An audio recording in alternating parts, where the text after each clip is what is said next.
Hello, எல்லாருக்கும் நமஸ்காரம். Welcome to Girija's kitchen.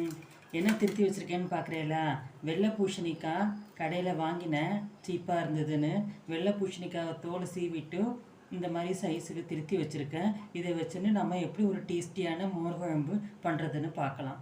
இது ஒரு 1/4 கிலோவுக்கு கொஞ்சம் 1/4 கிலோ இருக்குன்னு வச்சுக்கோங்களேன். இந்த வெள்ளை பூசணிக்காய், இந்த 1/4 கிலோ வெள்ளை பூசணிக்காய் திருத்தி வச்சுருக்கேன். இது ஒரு 1/2 லிட்டர் தயிர் இருக்கும். மண் கலையத்தில் பாலை காய்ச்சி துவச்சி வச்சுருக்கேன். நல்லா கெட்டியமாக உறைஞ்சி வந்திருக்கும், கொஞ்சம் கூட தண்ணியே இல்லை. இப்போ இந்த 1/2 லிட்டர் தயிர், இந்த 1/4 கிலோ பூசணிக்காய்க்கு திட்டமாக கொஞ்சமாக தேங்காய் திருகி வச்சுருக்கேன். சீரகம், இஞ்சி, பச்சை மிளகா, இதுக்கு தேவையான கல் உப்பு, ஒரே 1 ஸ்பூன் துவரம்பருப்பு, 1 ஸ்பூன் பச்சரிசி ஊற வச்சு வச்சுருக்கேன். இப்போ நாம் என்ன பண்ண போகிறோம்னா, இந்த ஊற வச்சுருக்க துவரம்பருப்பு, பச்சரிசி, பச்சை மிளகாய், இஞ்சி, சீரகம், தேங்காய், கல்லுப்பு இது எல்லாத்தையும் போட்டு மிக்சியில் அரைச்சி எடுத்துன்னு வந்துடலாம். அதுக்குள்ளே நம்ம என்ன பண்ண போகிறோம்னா, இந்த பூசணிக்காவை தண்ணியில் போட்டு வேக வச்சு எடுத்துட்டுலாம். இந்த பாருங்க, நம்ம திருத்தி வச்சுருந்த பூசணிக்காவை தண்ணியில் வச்சு நல்லா வேக போட்டிருக்கோம். வெந்தெடுத்து இப்போ அடுப்பை ஆஃப் பண்ணிடலாம்.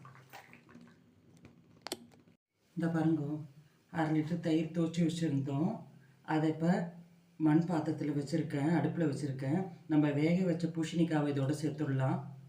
சேர்த்துட்டு தேங்காய், பச்சை மிளகாய், இஞ்சி, சீரகம், உப்பு, பருப்பு, அரிசி எல்லாம் வச்சுருந்தோம் இல்லையா, அதெல்லாம் அரைச்சாச்சு. அதையும் இதோட சேர்த்துடலாம். உப்பு எல்லாமும் போட்டாச்சு, எல்லாத்துக்கும் சேர்த்து தான் போட்டிருக்கு. பெருங்காய பொடி சேர்க்குறேன். ஒரு சில பேர் மஞ்சள் பொடி சேர்க்குறேன், அது ஆப்ஷனல். உங்களுக்கு வேணும்னா மஞ்சள் பொடி சேர்த்துங்கோ. எனக்கு மஞ்சள் பொடி வேணாம், ஒயிட் கலரில் வேணுங்கிறதுனால நான் மஞ்சள் பொடி சேர்க்காமல் இருக்கேன். கருவேப்பிலை இது கொதிக்கக்கூடாது, லைட்டாக நுரைச்சி வரணும். நுரைச்சி வந்த பிறகு கடுகு வெந்தயம் தாளித்து கொட்ட போகிறோம், அவ்வளோதான். அதை நுரைச்சி வந்தோன்னே பார்க்கலாம். இந்த பாருங்க, நான் சொன்ன மாதிரி கொதிக்கக்கூடாது, லைட்டாக நுரைச்சி வரணும். இப்போ நுரைச்சி வந்தாச்சு.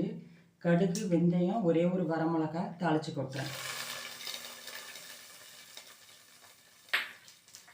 அவ்வளோதான், நம்முடைய டேஸ்டியான பூசணிக்காய் மோர் குழம்பு ஒரு நிமிஷத்தில் ரெடி ஆகிடுது. மோர் குழம்பு இப்போ நீர்க்க இருக்கேன்னு நினைக்காதீங்க, ஆறினோன்னு கெட்டிமாயிடும். மெயினாக மோர் குழம்புக்கு துவரம்பருப்பும், அரிசி, தேங்காய் இது 3 அரைச்சி கொட்டினா தான் கெட்டிமாக இருக்கும். இது துவரம்பருப்பு, அரிசி அரைக்கலைன்னா உங்களுக்கு ரசம் மாதிரி மோர் குழம்பு நீர்த்து போயிடும். இந்த ஒரே ஒரு பாயிண்ட் மட்டும் நோட் பண்ணிங்கோ, அவ்வளோதான். நீங்களும் உங்கள் இடத்துல ட்ரை பண்ணி பார்த்துட்டு எனக்கு மறக்காமல் கமெண்ட்டில் போஸ்ட் பண்ணுங்க. I hope you all like this video. Thank you.